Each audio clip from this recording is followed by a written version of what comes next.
जय श्री राधे दोस्तों, आइए सुनते हैं आज की कहानी। धौम्य नाम के एक ऋषि थे जिनके आश्रम में आरुणि, उपमन्यु और वेद जैसे विद्यार्थी पढ़ते थे।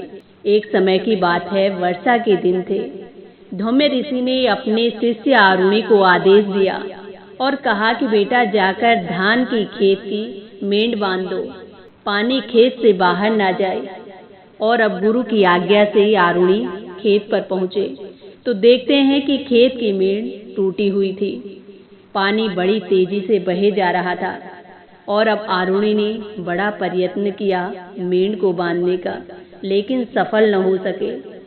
जल का इतना तेज प्रवाह था कि वो जो भी मिट्टी मेंढ बांधने के लिए रखते, वो पानी उसे बहाकर ले जाता। जब मेंढ बांधने में आरुणि सफल न हुए तो अब आरुणि स्वयं ही उस मेंढ पर लेट गए और अब उनके शरीर से पानी का प्रवाह रुक गया।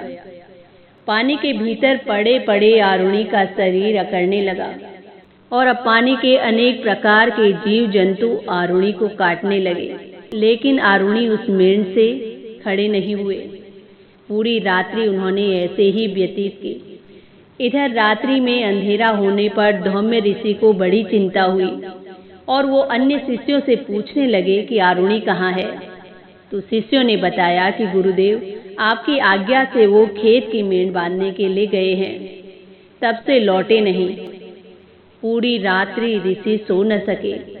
सवेरा होते ही वो अपने शिष्यों के साथ खेत के पास गए और वहां जाकर पुकारने लगे कि बेटा आरुणि, तुम कहाँ हो।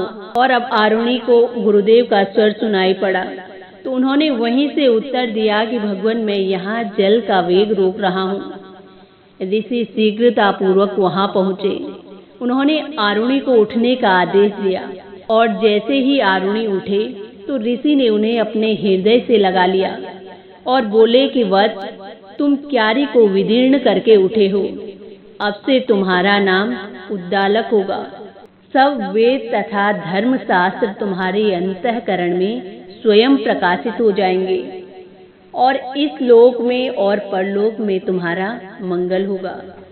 गुरु की कृपा से आरुणि समस्त शास्त्रों के विद्वान हो गए और आगे चलकर उद्दालक ऋषि के नाम से प्रसिद्ध हुए। तो इस प्रकार आरुणि पर गुरु की कृपा हुई। तो दोस्तों, ये थी आज की कहानी।